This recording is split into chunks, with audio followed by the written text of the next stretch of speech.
Are you following what is happening now in the north of Gaza Strip? What is happening in Jabalia town, Jabalia refugee camp, in Beit Lahia, in Beit Hanun? What is happening in these places? Have you heard about these names during the past 2 weeks? Because it's almost 2 weeks since the Israeli army started the ground invasion and the siege of the north of Gaza Strip, where hundreds of thousands of people are still besieged, starved, without any hospitals, without any shelters, without any safe places. Like, before talking about the north of Gaza Strip, I'd like really to talk to you about the geography of Gaza Strip. Okay, so Gaza Strip is a very crowded, small piece of land. The area is about 360 square kilometers, and it's actually divided into 5 governorates. We have the north of Gaza Strip, we have Gaza City, then we have the middle area, Khan Yunis and Rafah. Okay, this is how we divide our strip. But last year, the Israeli army, when they started their genocide, they divided the strip to 2 parts, only 2 parts, based on Gaza Valley. Okay, to the north of the valley and to the south of the valley, about 50% north, 50% south. And since the first day, the Israeli army is trying very hard, crucially, in all ways, to empty the north of Gaza Strip of the population. That's why the population before the genocide was 1.1 million people in the north, and now it's between 300,000 to 400,000. Okay, Hala, this is not the thing. The north of the valley is the 2 governorates, the north of Gaza and Gaza City. The north of Gaza is almost an agricultural area. Basic, very crowded, with basic and simple infrastructure towns. Beit Hanun, Beit Lahia, Jabalia, in the borders between the north and Gaza City. That's it. Okay, that's it. Why people are living there? Because they have their lands there, they have their homes, or even the rubble of the homes there. They have some lands to plant there. Okay? That's why they have the full right to stay in their homes. That's why they are still sitting in the north. Now, 2 weeks ago, the Israeli army groundly invaded the north of Gaza Strip and totally separated the ways between the north and Gaza City. And they told people, as it is like this, okay? This notification reached some international workers, has updates of what is happening on ground in Gaza, that the Israeli army told people of Jabalia to evacuate only and only to the south.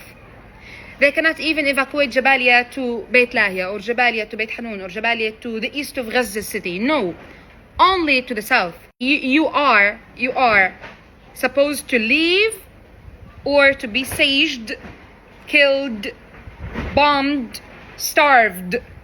They told people that if you didn't evacuate to the south, or if you took any other road, you will be in risk.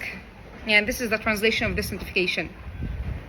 So it's literally ethnic cleansing. Like, for 2 weeks, they bombed schools. They bombed Abu Hussein school. Like, the same day when they notified people to evacuate, to make the people feel that the Israeli army is a serious killer. Okay, they bombed Abu Hussein school. Abu Hussein school is where hundreds or thousands of people lost their homes, lost their lives, lost parts of their families, and then are sheltering now in this school. About 30 people were killed in that bombing. Not only this, Al-Auda, Kamal Adwan, Al-Indonesi hospitals are either near to Jabalia or in Jabalia, and they are all out of service. Daily out of service. People are killed in the ICU. People are not allowed to flee to any other hospitals. No electricity, no fuel, no food, no medicines for the whole people. And what makes it's insane and really scary that Jabalia is very, very small and crowded area. Do you know that Jabalia, the town, the market, the agricultural areas and everything is about 25 square kilometers only. And the camp, Jabalia refugee camp, that was built in 1948 is only 1.4 square kilometers. 1.4. With a population of 100,000 people.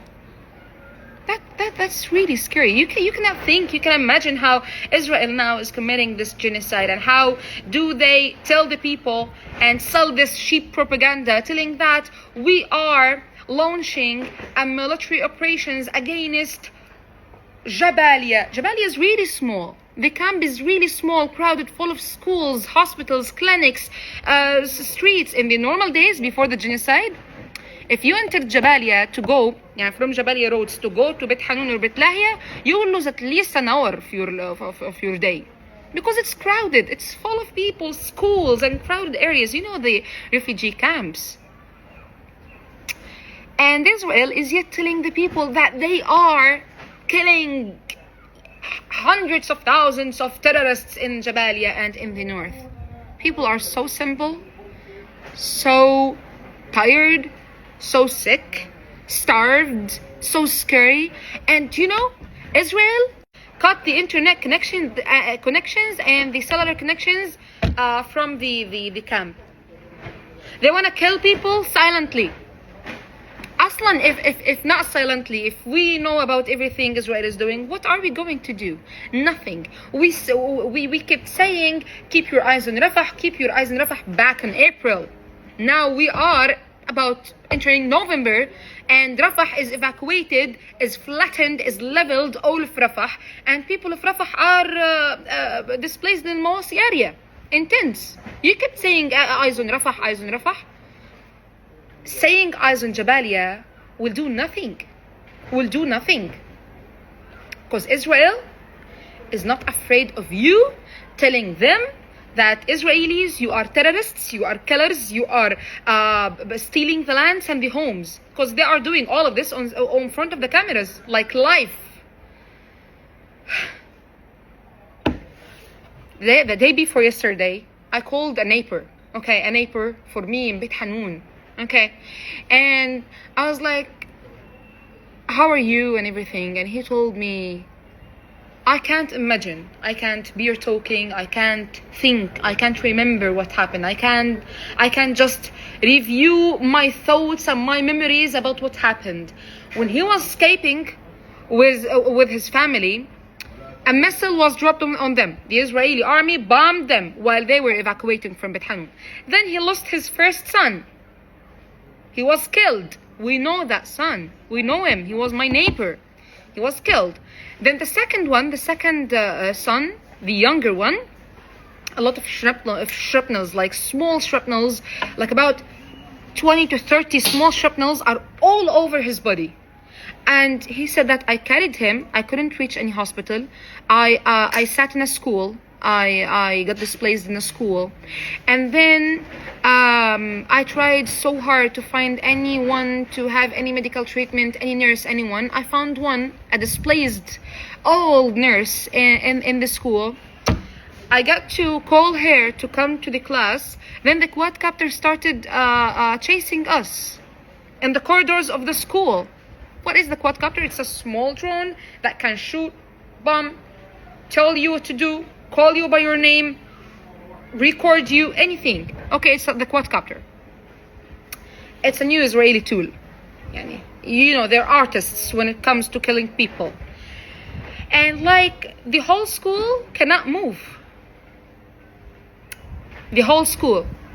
Schools are the only shelters for people now in the north, in the south, everywhere. And they're like, the Israeli quadcopters prevented us from moving between classes. If I wanted to go to bathroom, if I wanted to go to another class, I couldn't. I just can't.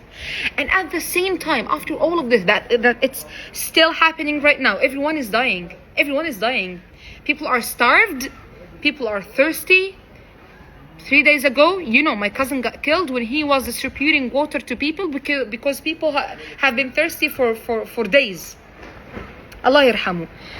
All of this is still happening. These massacres are still committed. No one is doing anything. No one is stopping arming Israel. No one is cutting their diplomatic or political ties with Israel. No one is besieging Israel economically. No one is doing anything. You know, no one is doing anything.